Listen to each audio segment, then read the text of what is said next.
Hello అందరికీ welcome to our channel. నేను మీ మనమల. ఎలా ఉన్నారండి? అందరూ బాగున్నారా? నేను కూడా బాగున్నాను.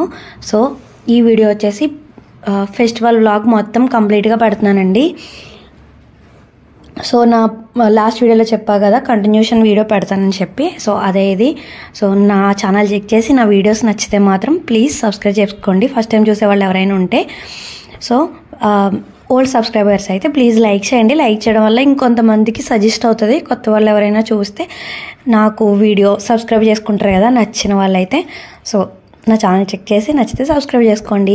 సో ముందు రోజు వెన్స్డే రోజు పూజా గది అయితే క్లీన్ చేసేసుకుంటున్నాను.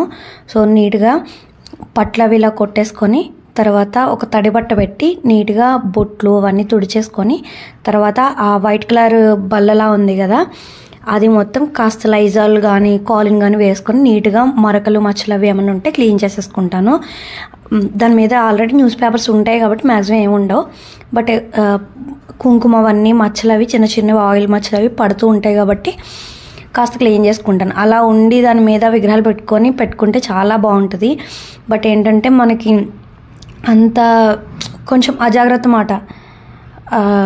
దాని మీద ఏమైనా డైరెక్ట్గా ఆయిల్ కుంకలా వెలిగిపోయినా త్వరగా వదలవని చెప్పి ఇంకా మళ్ళీ పాడు చేయడం ఎందుకని చెప్పి నేను న్యూస్ పేపర్స్ వేసి పైన పెట్టుకుంటాను. ఇలా కాస్త మంచి నీళ్ళల్లో ఇలా ఒక మంచి బట్ట దేవుడి దగ్గర యూజ్ చేసే బట్ట తీసుకొని ఇలా ఫోటోలు అవన్నీ తుడిచేసుకుంటాను అనమాట. ఎందుకంటే బొట్లు అవి 1 month అయిపోతే పాడైపోతాయి కదా. సో అంటే కొంచెం పొట్లు పైనట్టు ఆ కుంకుమ కలర్ అనేది షేడ్ అయిపోతుంది. సో ఆ లుక్ ఉండదు ఫొటోస్కి. సో అందుకని తుడిచేసుకొని నీట్గా తర్వాత మళ్ళీ ఒక పొడి బట్ట పట్టుకొచ్చి పొడి బట్టతో కూడా నీట్గా ఒకసారి తుడిచేసి చెమ్మది లేకుండా అప్పుడు గంధం బొట్లు అవి పెడతాను. ఇక్కడ అవి కాస్త ఆరేలోపు తుడిచేసుకొని తర్వాత దేవుడి సామానం విగ్రహాలు అవన్నీ తోమేసుకుంటున్నాను. తోమేసుకున్నాక అప్పుడు గంధం బొట్లు కుంకుమ బొట్లు అవి పెట్టుకొని దేవుడి గదిలో పెట్టేసుకొని అప్పుడు సాంబ్రాణి పొగది వేసుకుంటాను. మా పూజా రూమ్ చూసారు కదా టైల్స్ ఉన్నాయి. అంటే మా పెళ్ళికి ముందు కట్టారు ఇల్లు.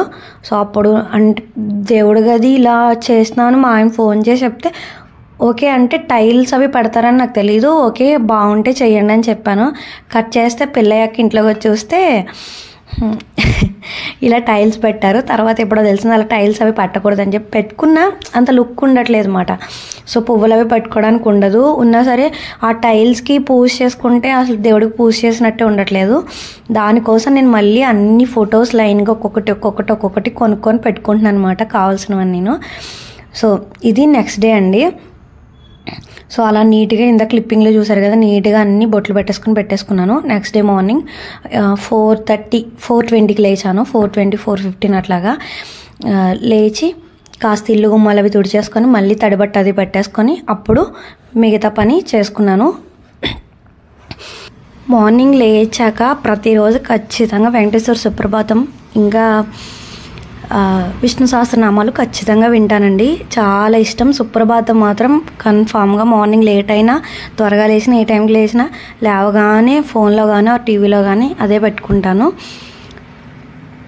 సో ఇక్కడ స్నానానికి వేడి నీళ్ళు పెట్టుకున్నాను. తర్వాత చూసారు కదా ఒకసారి అంతా తడిబట్ట పెట్టేసుకొని ముగ్గులు అవి వేసేసుకున్నాను గ్యాస్ బల్ల మీద కూడా. ఇంకా తెల్లవారలేదు. మా ఆయన ఏ షిఫ్ట్కి వెళ్ళిపోయారు. సో ఫెస్టివల్ కాబట్టి ఊళ్ళో అమ్మవారి గుడి ఖాళీ ఉండదు. సో లేట్ అయితే ఎండ ఆ లైన్లో నిలబడలేము అని చెప్పి మార్నింగ్ వెళ్ళొచ్చేద్దామని త్వరగా లేచాను. దర్శనానికి ఊరందరూ వస్తారు కాబట్టి ఖాళీ ఉండదు. సో దట్స్ వై అనమాట. సో ఇక్కడ కొత్త చీర తీసుకుంటున్నాను. అంటే చాలా సింపుల్ సారీ. ఇదైతే నేను మీషోలో ఆర్డర్ పెట్టుకున్నానండి. ఫస్ట్ మా వదిన కొనుక్కుంది. తన దగ్గర చూసి చాలా బాగుంది సింపుల్గా లైట్ వెయిట్గా అని చెప్పి నేను కూడా తీసుకున్నాను. బ్లౌజ్ నేనే స్టిచ్ చేసుకున్నాను. ఈ మధ్య స్టిచ్చింగ్ నేర్చుకుంటున్నాను. సో సరదాగా నావైనా సరే నేను స్టిచ్ చేసుకోవచ్చు కదా అని చెప్పి. సో తర్వాత ఇదే గుడండి తెల్లవారిపోతుంది. 5:30 అలా అయింది. సో ఎండలు పెరిగిపోతున్నాయి కాబట్టి త్వరగానే తెల్లవారిపోతుంది 6 అవ్వకుండానే. సో 5:30 కల్లా దర్శనం చేసేసుకున్నాం. గుళ్ళో ఖాళీగానే ఉంది. లేట్ అయితే నేను చూపిస్తున్నాను అక్కడ వరకు కూడా ఇంకా బయట రోడ్డు వరకు కూడా ఉంటుంది లైన్. అంటే ఇప్పుడు మా గ్రామ దేవత అండ్ ఇక్కడ అన్న సంతర్పణ పెడతారని చెప్పి వంటలు కూడా స్టార్ట్ చేశారు. ఇయర్ ఫస్ట్ టైం ఎప్పుడూ పెట్టలేదు. ఎవరో స్పాన్సర్ చేస్తున్నారంట. సో దానికోసం అన్నమాట. అమ్మవారికి ఈ చీర పెట్టాను. అంటే గ్రామదేవతకి ఎవ్రీ ఇయర్ చేస్తారండి ఇలా పండగ అని చెప్పి మాఘమాసంలో చేస్తారు. సో చీర సారీ అన్నీ అంటే మొక్కుకున్న వాళ్ళు పూతలు అవి వేసుకొని అమ్మవారికి అన్నీ పట్టుకెళ్తారన్నమాట. సో అలాగా మొక్కున్న లేకపోయినా ఇంటికి ప్రతి ఒక్కరు చీర పెట్టి నైవేద్యం పెట్టి కొబ్బరికాయ కొట్టి దండం పెట్టుకొని దీపం వెలిగించుకొని వస్తారు. ఆ సాంప్రదాయం. సో పిల్లలకి మా ఓడికి మొక్కు కూడా ఉండింది, తల తీయించాలి. బట్ ఇయర్ వేరే మొక్కు ఉందని చెప్పి నెక్స్ట్ ఇయర్ తీయిందామన్నారు ఈయన. సో దానికోసం విక్కీకి గుండె అయితే గీయించలేదు. సో ఇంటికి వచ్చేసాను. ఇంటికి వచ్చేసి మామూలుగా దీపారాజన చేసేసుకొని లేట్ అయిపోతుందని 6:30కి అలా 6కి దీపం పెట్టేసుకున్నాను.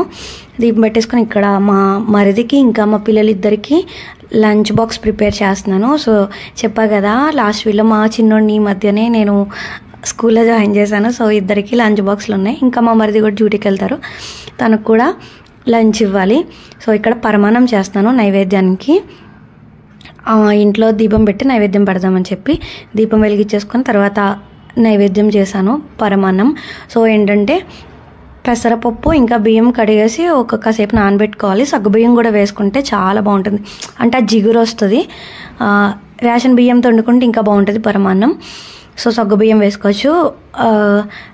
పెసరపప్పు ఎందుకంటే చలవ ప్లస్ టేస్ట్ బాగుంటుంది, మంచిది కూడా. పరమాన్నంలో పెసరపప్పు వేసుకుంటే శ్రేష్టం అని అంటారు కదా. సో అందుకని పెసరపప్పు వేసి చేస్తాను. బెల్లం తురుముతున్నాను ఇక్కడ. వేసేసి కలిపేసి పాలు కూడా ముందే వేసేసి పాలల్లో అన్నం ఉడికితే అవి బియ్యం ఉడికితే చాలా టేస్ట్ బాగుంటుంది. సో అందుకే నేను పాలు ముందే వేసేస్తాను. అంటే మా అమ్మ వాళ్ళు లైక్ ఎలా అంటే ముందు అన్నం నీళ్ళల్లో ఉడకబెట్టేసి లాస్ట్లో పాలు పోస్తారన్నమాట. సో అలా కాదు, నేను ముందు పాలలోనే ఉడకబెట్టేసి తర్వాత బెల్లం వేస్తాను లాస్ట్లో. సో ఇక్కడ బెల్లం వేసేసి గ్యాస్ ఆఫ్ చేసి తర్వాత నేతిలో జీడిపప్పు వేసేసి వేపేసి నైవేద్యం పెట్టేశాను అమ్మవారికి. తర్వాత సేమియా ఉప్మా చేశాను ఆ రోజు బ్రేక్ఫాస్ట్కి. ఇంకా లంచ్కి పప్పు టొమాటో లైక్ చేసినట్టున్నాను, ఐడియా లేదా. పప్పు టొమాటో చేసి పిల్లలకి పప్పు టొమాటోలో నెయ్యి వేసి పెట్టేశాను. ఇక్కడ 7 అలా అవుతుందండి. వీళ్ళని లేపాలి. 8కి వీళ్ళు వ్యాన్ వస్తుంది. వీడు మా చిన్నోడు. ఇక్కడ గుడ్ మార్నింగ్ చెప్పని చెప్తున్నాను అనమాట. 3 మాట. వాడు ఏమన్నా మాట్లాడినప్పుడు నేను కెమెరా ఆన్ చేశానంటే నువ్వు ఫోటో తీయకు నేను చెప్పను, ఫోటో తీయకు ఆపే అప్పుడు చెప్తానంటాడు. సో అందుకని వాడు ఎంత క్యూట్గా మాట్లాడతాడు. అసలు క్యాప్చర్ చేద్దామంటే నేను ఫోన్ ఇలా తీసేసరికి ఆపేస్తాడు అనమాట. వాడికి వీడియో అన్నం రాదు కదా. ఫోటో తీయకు, ఫోటో తీస్తే నేను మాట్లాడిన అంటాడు. సో అక్కడ గుడ్ మార్నింగ్ చెప్పు మన సబ్స్క్రైబర్స్ అందరికీ అంటే గుడ్ మార్నింగ్ చెప్తున్నాడు. సో ఇంట్లో దీపం పెట్టాలనుకుంటే ఇంట్లో వాళ్ళు ఎవరు బయటకు వెళ్ళకముందే దీపం వెలిగించేసుకొని ఉంచేస్తానండి. నేను ఒక వీడియోలో చూస్తాను, అంటే రాజిమ స్వీట్ హోమ్ అని అక్క వాళ్ళది వైజాగే హైదరాబాద్లో ఉంటారు. తను పూజల గురించి ఇంకా మంచిగా చెప్తారు. వాళ్ళు బ్రాహ్మిన్స్ మాట. సో తన వీడియోస్లో నేను పూజ గురించి చాలా నేర్చుకున్నాను. పూజలు అంటే తెలిసి తెలియక మనం చిన్న చిన్న మిస్టేక్స్ చేస్తాం కదా. సో వాళ్ళు బ్రాహ్మిన్స్ కాబట్టి వాళ్ళకి తెలుస్తూ ఉంటాయి అన్నీ. వాళ్ళ ఇంట్లో వాళ్ళు చెప్పింది అది ఆవిడ చెప్తారు, నేను విని కొన్ని నేర్చుకుంటాను అనమాట. అంటే ఇంట్లో మగవాళ్ళు కానీ పిల్లలు కానీ బయటకి వెళ్ళినాక తర్వాత వెంటనే దీపం పెట్టకూడదంట. సో ఇంట్లో వీళ్ళు ఉన్నప్పుడే దీపం వెలిగించేస్తాను. విక్కీ వాళ్ళు స్కూల్కి వెళ్ళకముందే. వాళ్ళు వెళ్ళినాక నేను మీద పూజ అంతా చేసుకొని అప్పుడు హారతి అవి ఇచ్చుకుంటాను అనమాట. సో అందుకని వాళ్ళు ఉన్నప్పుడే దీపం వెలిగించేసి వాళ్ళు వెళ్ళాక అప్పుడు ఇలా నైవేద్యం పెట్టుకొని దీపం నైవేద్యం మంగళహారతి మంత్రపుష్పం ఇవన్నీ చెప్పుకొని అమ్మవారికి నైవేద్యం పెట్టేశాను. ఈశాన్యమూలు ఉంటుంది అక్కడ క్లిప్పింగ్ తీలి అక్కడ కూడా దీపం వెలిగించుకొని తర్వాత ఇక్కడ హాట్ వాటర్ తాగుతున్నానండి. ఈ మధ్య ఒక 3-4 మంత్స్ నుంచి కంటిన్యూగా తాగుతున్నాను అనమాట. మార్నింగ్ టీ కాఫీలు స్కిప్ చేసి మార్నింగ్ 1 or 1.5 గ్లాస్ వరకు హాట్ వాటర్ కంప్లీట్ చేసి ఒక 1/2 అవర్ గ్యాప్ ఇచ్చి తర్వాత బ్రేక్ఫాస్ట్ చేస్తున్నాను అనమాట. తర్వాత ఇక్కడ వీళ్ళనైతే స్కూల్కి పంపించేశాను. సో మార్నింగే లేచి అన్నీ అయిపోయాయి కాబట్టి సో త్వరగా పూజ అవన్నీ అయిపోయినాయి. లేదంటే వాళ్ళు వెళ్ళినాకనే స్నానం పూజ అవన్నీ అవుతాయి మ్యాక్సిమం. అదే లైక్ అవ్వకపోతే లేట్గా చేసుకుంటే, అవితే వాళ్ళు ఉన్నప్పుడే ముందు దీపం వెలిగించేసి వదిలేస్తాను. తర్వాత పూజ చేసుకుంటాను వీలుని బట్టి. అంటే ఒక్కొక్క రోజు త్వరగా లేస్తాను, రోజు అలారం పెట్టి కూడా లేవబుద్ధి కాదు అట్లాగా. సో ఇక్కడ టీ పెట్టుకుంటున్నాను. టీ తాగి నేను ఇంకా మా మరిదికి ఒక కప్పు ఇచ్చి నేను ఒక కప్పు తాగేసి మిగతా పనులన్నీ చేసుకున్నాను. నేను ఇక్కడ ఇంకైతే ఏం క్లిప్పింగ్స్ తీయలేదండి. ఆ రోజు మటన్, బిర్యానీ, గారెలు ఇవన్నీ చుట్టాలు వస్తారు కదా, సో వస్తారని చెప్పి అవన్నీ వండడంలో చాలా బిజీ ఉన్నాను. అసలు క్లిప్పింగ్ తీయాలని కూడా గుర్తులేదు. తర్వాత ఈవినింగ్ పిల్లలిద్దరిని ఇలా రెడీ చేశాను, సేమ్ డ్రెస్ వేసి. తర్వాత ఇలా మాట అమ్మవారితో సహా ఊరంతా కదిలి వెళ్తుంది గుడి వరకు. ఇలా కోలాటం, ఇంకా ఇందాక ఆవు చూసారు కదా, ఆవు కాదు ఎద్దు, తాడిపెద్దు అంటారు. ఆయన ఎద్దు అంటే దేవుడితో సమానం అన్నమాట. ఇంకా నరసింహస్వామితోనో వెంకటేశ్వర స్వామితోనో సమానంగా కొలుస్తారు ఆయన్ని. సో తర్వాత ఇలా ఒక కుండలో పప్పు, అన్నం ఇవన్నీ పెట్టి పైన దీపం పెట్టి అంటే అమ్మవారిని గుడికి తీసుకెళ్తారు అన్నమాట. పోతూ అవన్నీ కలిపి పండగతో సహా. సో ఇక్కడ వీళ్ళని తీసుకొచ్చి కోలాటం వేస్తున్నారు అన్నమాట. సో సమ్ ఎంటర్టైన్మెంట్ లాగా. అలాగా ఫ్రంట్ వచ్చేసి అమ్మవారు ఉంటారు. ఆ ఫ్రంట్ ఇంకా అవతారాలు ఉంటాయి కదా, అదే వామన అవతారం, కృష్ణ అవతారం, ఇవన్నీ విష్ణుమూర్తి 10 అవతారాలు, 10 అవతారాలు. ఈ అవతారాలని పాట కింద పాడతారు. వైజాగ్లో ఉన్న వాళ్ళకి తెలుస్తాయి. సో నేను ఈ మధ్య వచ్చాను కాబట్టి నాకు అంత క్లియర్గా తెలియదు, కానీ కొంచెం వాళ్ళని వీళ్ళని అడిగి తెలుసుకుంటాం కాబట్టి అవతారాలు పాడతారు. చూపిస్తాను నెక్స్ట్ క్లిప్పింగ్లో. సో అలా పాడుకుంటూ దేవుణ్ణి గుడి వరకు తీసుకెళ్తారు అన్నమాట. సో ఒక్కొక్క చోట ఒక్కొక్క ఆచారం ఉంటుంది కదా. మా ఊరిలో ఇక్కడ ఇది ఆచారం, అంటే యాదవ్స్కి మెయిన్ ఇలానే చేస్తారన్నమాట. సో అమ్మ వాళ్ళ సైడ్ ఏంటంటే జాతర అని చెప్పి గ్రామ దేవతకి చేస్తారు. కానీ జాతర అంటే గరగలు ఉంటాయి కదా, గరగలతో అమ్మవారిని పుట్టింటికి నుంచి అత్తోరింటికి తీసుకొస్తారన్నమాట. అది జాతర చేస్తారు. పోలేరమ్మ జాతర అని మా ఊర్లో నేను చూస్తాను కదా. 3 days పూజలు, ఇంకా అభిషేకాలు అవన్నీ ఒకరోజు జరుగుతాయి, జాతర ఒకరోజు జరుగుతుంది. సో ఇక్కడ కొంచెం వేరేగా జరుగుతుంది, అంటే ఊరికి ఒక ఆచారం ఉంటుంది కదా. ఇదిగో ఇక్కడ ఉంటారన్నమాట అమ్మవారు. అక్కడ కుండ, తట్ట అన్నిటిలో అన్నం, పప్పు అవన్నీ వేస్తారనమాట.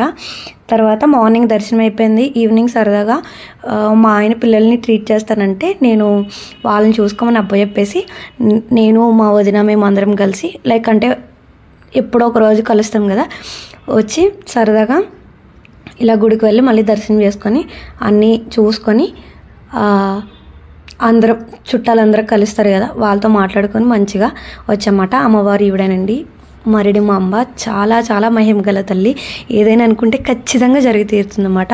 ఇక్కడ నుప్పల గుండాలు తొక్కుతారన్నమాట. మొక్కులు ఉన్న వాళ్ళు, ఎవరైనా హెల్త్ బాగాలేదు లేదంటే కోరిక తీరితే నుప్పల గుండం తొక్కుతామని మొక్కుంటారు. అలాంటి వాళ్ళు ఆ నుప్పల గుండం తొక్కుతారు అమ్మవారి గుడికి తీసుకొచ్చినాక. ఇలా అటు తిరిగి కాసేపు ఎంజాయ్ చేసి ఇంటికి వచ్చేసాం. ఇక్కడ వచ్చేటప్పుడు డ్యాన్స్ పెట్టారు. ఇక్కడ మ్యాట్ సాంగ్ ఎంత బాగా చేశారు. అసలు సాంగ్ అయితే నాకు మంచి ఊపు వచ్చిందన్నమాట. మొత్తం మీద అలా చూసి ఇంటికి వచ్చేసి తినేసి హ్యాపీగా ఇక్కడ గుడి దగ్గర ఒక నాటకం వేశారు. సో అది చూసేసి రెస్ట్ తీసుకున్నామాట. 2:30కి 2కి వరకు చూసి అప్పుడు పడుకున్నాం. సో ఇలా అయిందండి వ్లాగ్ అయితే. చిన్న క్లిప్పింగ్స్ వాటిని యాడ్ చేసాను. వీడియో నచ్చితే మాత్రం లైక్